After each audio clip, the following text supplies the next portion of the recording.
ایک دفعہ نا میرے پاس ایک سکول کے کچھ لوگ آئے، کہنے لگے ہم چاہتے ہیں کہ ہمارے سکول کی پوزیشن بہت اچھی ہے اور میرٹ بہت اچھا ہو، نام ہو۔ میں نے کہا روزانہ صرف 11 بار بچوں کو پڑھا لیا کرو، نصر من اللہ و فتح قریب، صرف 11 بار۔ میں نے کہا صرف 11 دفعہ پڑھوا لیا کریں۔ اب کلاس میں 20-30 بچے ہیں، 40 ہیں، تھوڑے ہیں، تو وہ 11 دفعہ نہیں ہوگا، اس کی تعداد بہت بڑی ہوگی۔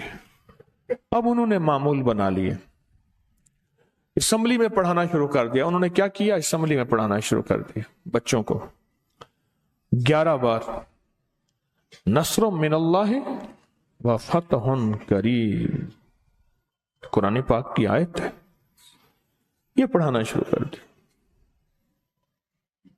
تو جو کس بارے میں ہے؟ 28ویں پارے میں سورۃ صف میں۔ یہ عجیب آیت ہے۔ اچھا، انہوں نے معمول بنا لیا اور یقین کر لیا۔ اس یقین کی طاقت اور یقین کی تاثیر، اس یقین کی قوت اور اس یقین کا کمال یہ ملا کہ ان کے کلاس میں حیرت انگیز طور پہ کامیابی، میرٹ، ترقی، اور آگے سے آگے نکلنے والے بچے جس کو ٹاپر کہتے ہیں کہ ملک قوم کا نام روشن کروں گا، ملک قوم کا، ماں باپ کا نام روشن کروں گا، ملک قوم، وہ بنے۔ کس آیت کی برکت سے؟ نصر من اللہ فتح قریب، اس آیت کی برکت سے۔ اچھا، جب جائیں نا، میرے والد صاحب رحمۃ اللہ علیہ نے مجھے ایک نصیحت فرمائی، خود بھی اپنے دور کے بہت اعلیٰ پڑھے ہوئے تھے،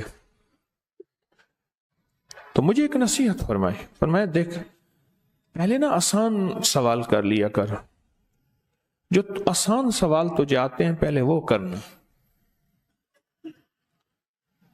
آسان، پھر مشکل کرنا، کہیں ایسا نہ ہو مشکل سوال کرے اور مشکل میں اٹکا رہے اور وقت ختم ہو جائے۔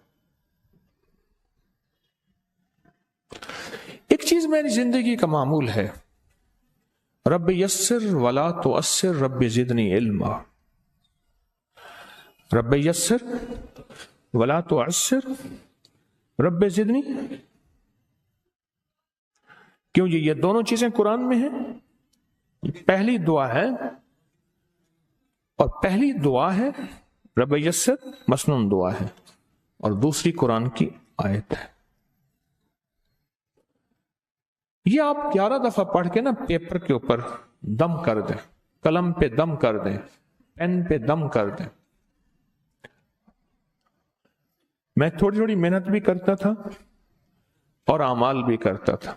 ایک دفعہ اچانک کیا ہوا، وہ نگران جو ہے نا، اس نے اچانک مجھ سے پیپر ایسے کھینچ لیا، کھڑے ہو جاؤ، میری تلاشی لی، کلائی دکھاؤ، کلائیوں پہ بھی لکھتے ہیں نا، کلائی دکھاؤ، کلائی دیکھ لی، پھٹا دکھاؤ، پھٹے کے اوپر بھی لکھتے ہیں، دیکھ لیا، جو وہ گتا ہوتا ہے، یہ کیا کہتے ہیں اسے، امتحانی گتا، دیسی بات بول، یہ اس کے آگے پیچھے کہہ رہے کہ سلپوں کی سلپیں لے رہا ہے، ایک لائن چھوڑ کے لکھ رہے ہو؟ میں کہ نہیں، حیران کن، ہر تھوڑی دیر کے بعد کہتے اور سلپ دے دو، پھر ہم اور دے دیتے ہیں، وہ دستخط کرتے تھے، اسٹیمپ لگاتے تھے، پھر اور دیتے ہو، کہاں سے لکھ رہے ہو؟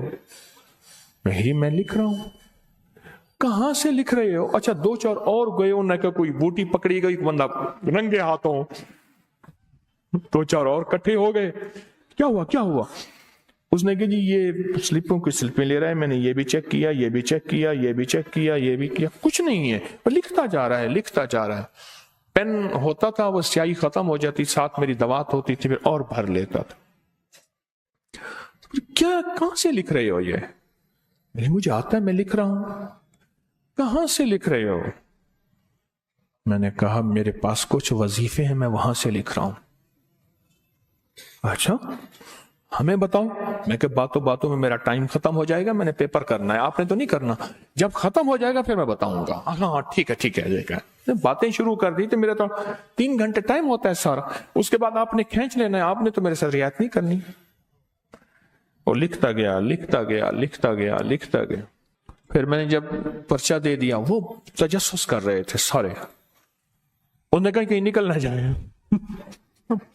ہاں نکل نہ جائے بھی, راز نہیں بتائے گا, کیونکہ لوگ اپنا وظیفہ تو نہیں بتاتے, عمومی بات ہے نا, جس کے پاس کوئی دم ہو, جس کے پاس کوئی چیز ہو, وہ نہیں بتاتے. نکل نہ جائے. تو بندہ ایسے, میں ابھی دور ہی تھا, میں اٹھا تھا, اٹھ کے میں نے اپنے قلم دوات ایسے بند کر رہا تھا, ہاتھ پہ سیاہی بھی لگی ہوئی تھی, سیاہی لگ جاتی تھی, ہاتھ پہ سیاہی بھی لگی ہوئی تھی, اور پھر ٹیشو پیپر تو تھا ہوتا نہیں تھا, پھر سر کے بال, داڑھی کے بال تھوڑے تھوڑے اس میں سے صاف ہوتا, ٹیشو پیپر تو ہوتا نہیں تھا. پھر وہ میں تو مجھے کہنے لگا ہاں جی میں کہاں آ رہا ہوں. تو وہ اس وقت وہ پیپر کٹھے کر رہے تھے, کچھ لوگ ایسے تھے مجھ جیسے, ادھر یوں دیکھ رہے تھے, کوئی یوں دیکھ رہے تھے. تو وہ پھر میں نے انہیں بتایا کہ پہلے دن نسلوں کو اللہ سے مانگنا نہ سکھائے, پہلے دن نسلوں کو اللہ سے مانگنا نہ سکھائے. اور یہ پھر اعمال جو میں نے آپ بتائے, یہ زندگی کا معمول بنا لے.